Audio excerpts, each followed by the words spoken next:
Oke. Assalamualaikum warahmatullahi wabarakatuh. Salam sejahtera untuk kita semua. Pada kesempatan kali ini, kami dari kelompok 8 akan mempresentasikan materi mengenai impuls dan momentum untuk memenuhi tugas mata kuliah fisika dasar. Pertama-tama saya akan memperkenalkan anggota kelompok 8, yaitu Edgar Joseph Maximilian Marpaung, Evita Nurrahmawati, Gadis Sofyan Humaira, Ibrahim Rafi Rahadian, dan saya sendiri Gracia Delia Nababan. Di sini saya akan menjelaskan materi mengenai impuls. Impuls adalah besarnya perubahan momentum dari suatu benda. Impuls merupakan gaya yang diperlukan untuk membuat suatu benda menjadi bergerak. Dalam impuls terdapat interval waktu tertentu yang biasanya terjadi dalam waktu yang singkat. Contoh impuls, untuk membuat bola bergulir, maka diperlukan gaya dari seseorang dengan cara menendangnya. Ada selang waktu antara pergerakan kaki saat mengayunkan kaki hingga akhirnya mengenai bola dan bola menjadi bergerak. Hal ini disebut dengan impuls. Selanjutnya kita akan membahas tentang rumus impuls. Rumus dari impuls sendiri adalah I sama dengan F dikali delta T dan I sama dengan MV2 dikurang MV1. Nah, impuls dilambangkan dengan huruf I dengan satuannya yaitu Ns. Keterangannya adalah I itu impuls, satuannya Ns, F itu gaya impulsif, satuannya N, delta T itu perubahan waktu, satuannya S.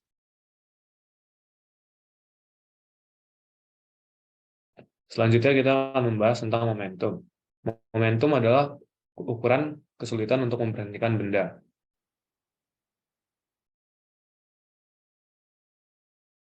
Momentum juga merupakan semakin berat benda, maka momentum akan semakin besar. Semakin cepat benda bergerak, maka momentum juga akan semakin besar. Momentum memiliki rumus P sama dengan M kali V.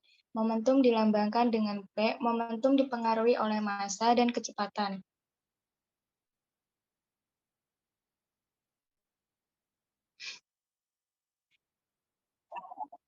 Hukum kekekalan momentum adalah fenomena setiap kali terjadi tumbukan atau tabrakan terjadi. Hal ini berlaku ketika tidak ada gaya eksternal yang berpengaruh pada sistem. Bunyi hukum kekekalan momentum yaitu dalam peristiwa tumbukan sentral, momentum total sistem sesaat sebelum tumbukan sama dengan momentum total sistem sesaat setelah tumbukan. Dengan begitu, total momentum sistem pada benda sebelum terjadi tumbukan dan setelah tumbukan adalah sama. Rumus kekekalan momentum yaitu M1 dikali V1 ditambah M2 dikali V2 sama dengan M1 dikali V1 aksen ditambah M2 dikali V2 aksen. Selanjutnya adalah hubungan antara momentum dan impuls. Hubungan keduanya dijelaskan dalam teorema impuls momentum yang menyatakan bahwa impuls yang bekerja pada benda akan sama dengan perubahan momentum dari benda tersebut.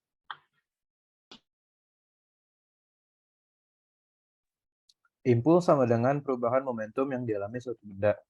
Sesuai dengan hukum 2 Newton, gaya yang diberikan pada suatu benda besarnya akan sama dengan perubahan momentum per satuan waktu.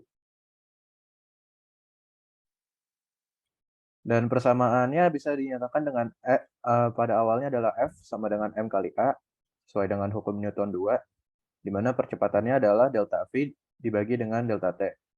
Maka didapat F sama dengan M dalam kurung delta V dibagi delta T.